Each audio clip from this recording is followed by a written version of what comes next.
Thank you, Senator Ketter. Senator Carr. Thank you very much. I'd like to join with the Labor senators in opposing this legislation.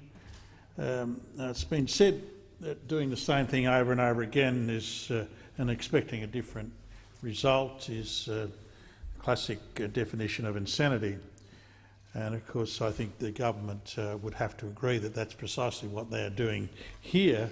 This bill restores a tribunal that existed under the Howard government, a tribunal that actually achieved nothing. There were no criminal convictions, there were no improvements in productivity, there were measurable improvements in productivity that came about as a result of the Fair Work Building Construction, an agency that was actually established under the Labor government. And this bill actually shuts down that capacity. So what we have here is a government that's actually intent on destroying something that actually works in order to revive something that did not. Now, I would have thought that on the face of that, that's a pretty mad suggestion. And because of what's, I think, however, we've seen in this chamber tonight, and we've seen in the repeated examples of that, I think we've now reached a point where there's very little real dialogue going on around these measures. I think what we understand that the government knows that the new ABCC bill won't do any better about increasing productivity, despite the names that are written into the title of this bill, than the old one did. And it also knows that there is substantial evidence of extensive misbehaviour and all the rest of it are matters that are already when it ought to be the subject of proper legal proceedings involving the established powers of the police and the courts and the powers that they already have. Now, this bill does not seek to actually clean up the building industry as the government presents it. The new ABC, like its predecessor, in fact, is not designed to do that. It is in fact a political exercise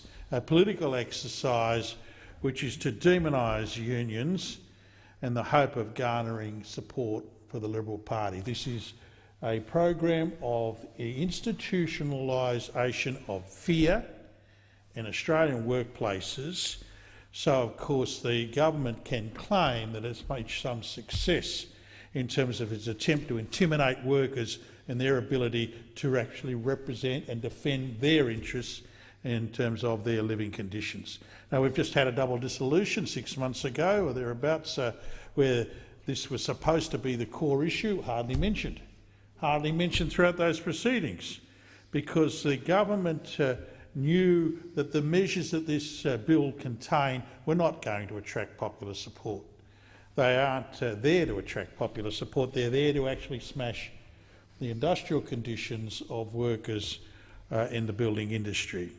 Now, what we know is that this is essentially a program driven by ideology, a political strategy, and it's not based on the evidence of fact. This is a government that has followed in the long tradition of Conservative governments, in fact going back to the 1920s, where there's been measures by Conservative governments that's actually sought to cripple the trade union movement and cripple the capacity of workers to defend themselves.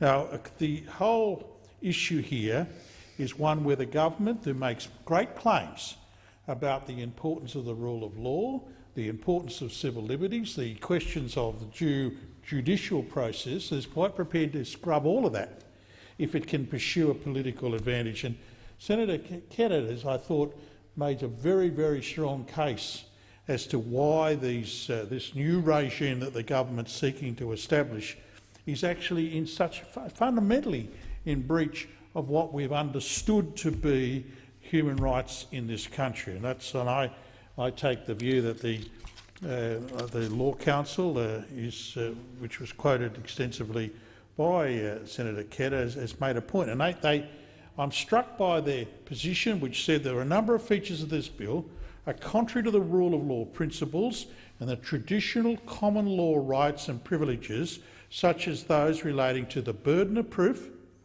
the privileges against self-incrimination, the right to silence, freedom from retrospective laws, and a delegation of lawmaking power to the executive.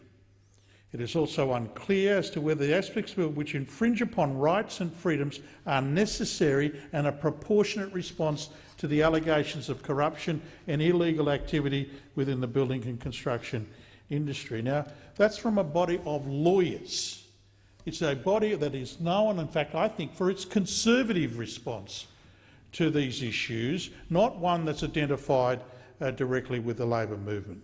This is a body that has a reputation for the defence of human rights and defence of our legal system. And so when they talk about the fact that these measures provide for no right to silence or protection from self-incrimination, they are affecting the rights of Australians, not just in the building industry, and this legislation affects, with the new investigative powers that are proposed in this legislation, any person, including construction workers, but workers in transport, in warehousing and in manufacturing, and even bystanders. They can be forced to provide information and documents to the ABCC. People must answer questions without the ability to refuse on the grounds of self-incrimination, a protection required by the International Covenant on Civil and Political Rights. And so this legislation seeks to remove an individual right to silence and to render legal representation a mere nicety. And of course, that's backed up with a threat of 6 months' jail. Now, there's not even a right here where you can actually talk to your family about these measures. These are quite serious propositions that have been contested when applied to our security agencies when dealing with acts of terrorism. Contested, I say.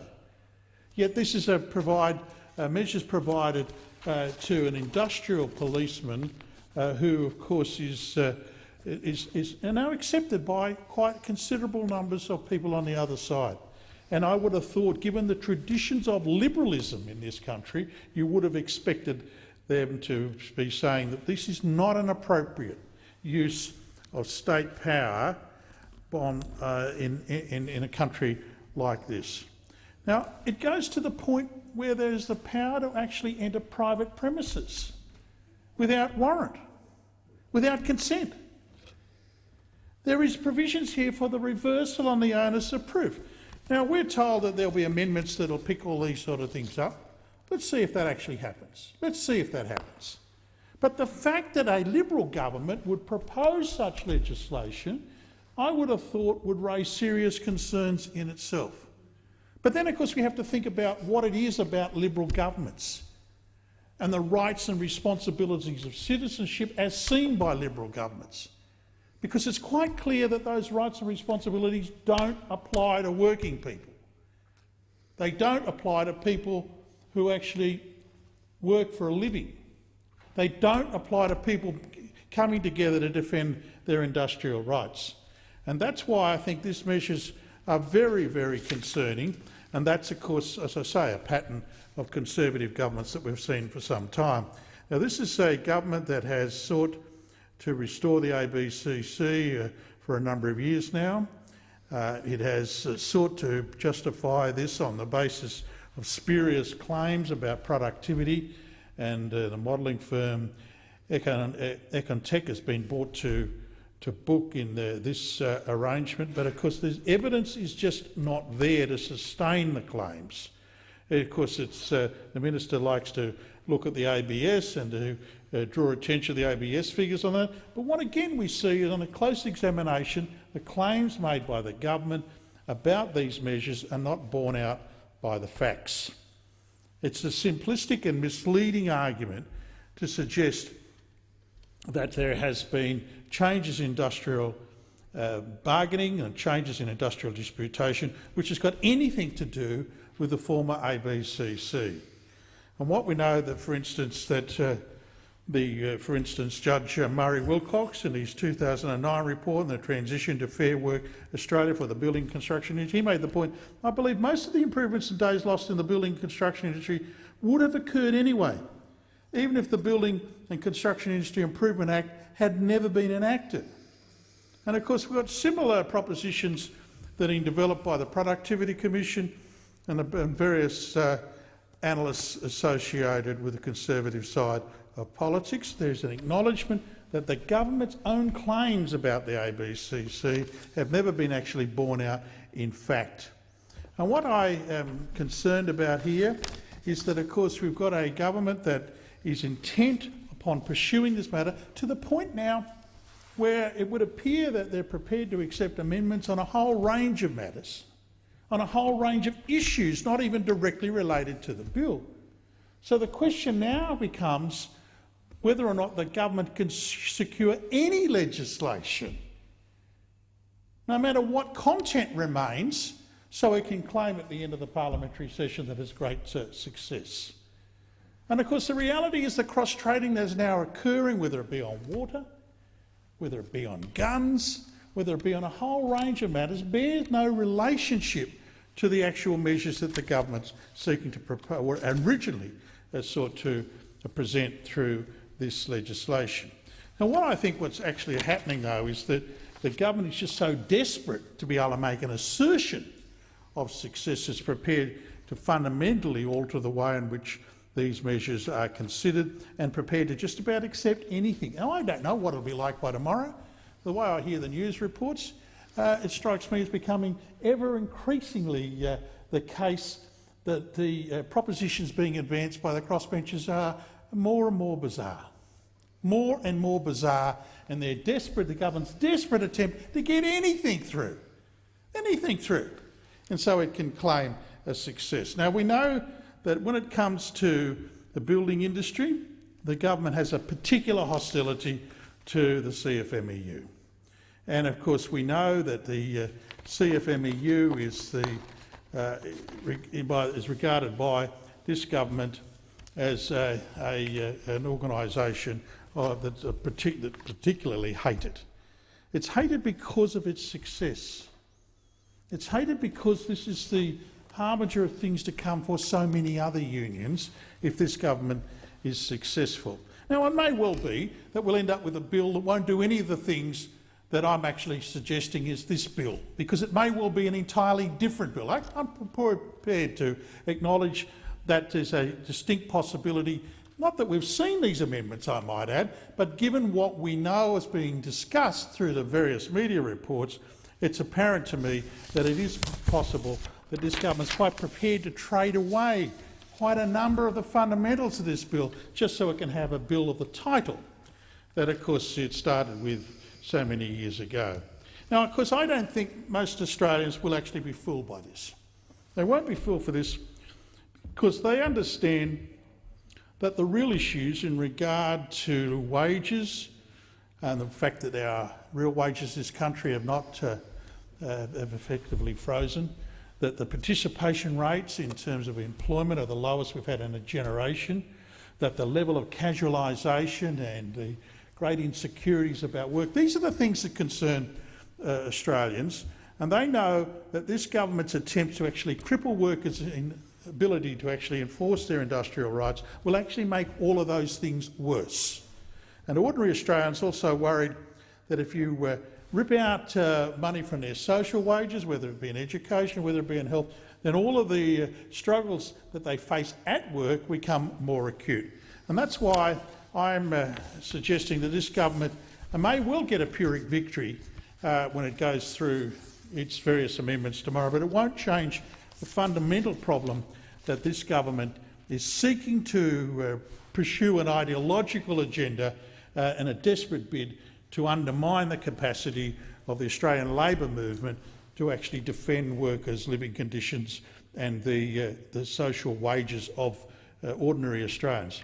Now, of course, we know that a number of industrial disputes around this country have highlighted the fact that what's happening. Now, I know, for instance, I had representation just this week from workers who are engaged at Griffin Coal in Western Australia.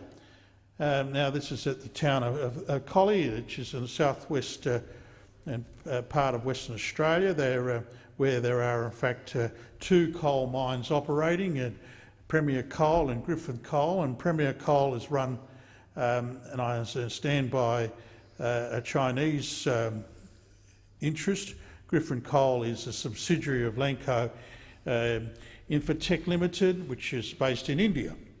Now, I understand that at Griffin Coal there's a dispute there where 270 blue-collar workers, production workers and maintenance workers have been faced with very substantial reductions in wages and conditions. In fact, there's been a proposal by the company there to reduce pay cuts by 40% under the Black Coal Award in terms of the hourly rate. Now, this is a group of workers in a town which is dependent upon the coal industry, where they will in fact face acute hardship, and that the position there of that community is one in which there is grave concern about the social costs of the industrial dispute and the reduction in wages for workers in that particular town. Now, what we've had is the effect running not just through the coal mine, but through the sporting clubs. We've seen the effect in terms of on people's capacity to buy and sell their house. We've had questions about whether or not small businesses will be able to operate in a circumstance where the economic activity of the town has been reduced so dramatically. And in that case, what you've got is unions trying to defend the lifeblood of the town itself against a company that's actually seeking to reduce wages and commissions quite dramatically. What we have is the circumstances whereby we've heard from those opposite. Well, of course, the Labor Party would say that, wouldn't they? Because the Labor Party, of course, is closely aligned with the trade union movement. Well, that's true. We are. And we're quite proud of it. The Australian Labor Party, of course, arose in this country because of the gross injustices that existed and the fact that the trade union movement by itself was not able to secure the social and economic advances that were needed for workers in this country without the need for political action. So we've had this long association with the trade union movement, and we are very proud of that association. And of course it's that association that has led to this country having some of the most advanced social and economic conditions in the world. Something we should be very, very proud of. This is a country, the early part of the 20th century is regarded as a social laboratory for the world. And this is a country that throughout the 20th century is able to maintain living standards which of course were the envy of many others around the world. And today, when economic conditions for working people have become so much more adverse, it is even more important we maintain the capacity of the trade union movement and the Labor Party to be able to represent the working people of this country. And so we make no apologies for our association with the trade union movement. We have had an association which has been of enormous benefit to the prosperity of this nation, to the levelling of social justice in this country. Now, I fully acknowledge there's a lot more to be done. Given the levels of inequality in this country, given the levels of injustice in this country, there's a lot more to be done. And of course, many of these problems can only be attended to by Labor governments because they won't be attended to by Conservative governments. Because Conservative governments are, of course, the creature of the town and country capital. They have historically been that, and nothing has changed in that regard. This is and we've seen just today, Senator Brandis only too happy to be embroiled in quite a dispute in Western Australia dealing with this very issue about their association with the corporate sector. What, of course, is that we cannot, and I heard Senator Hanson earlier this evening telling us that we really can't have a situation where anything other than a bill such as this, which seeks to actually restrict the rights of delegates on the job. The rights of delegates on the job, she was saying, who are, of course, obstructive. Now, she says we can't force companies to employ more apprentices. We have to be there to look after the business interests Well, of course, what's happening is One Nation is becoming a pale imitation of the Liberal Thank Party. you, Senator Carr. Your time.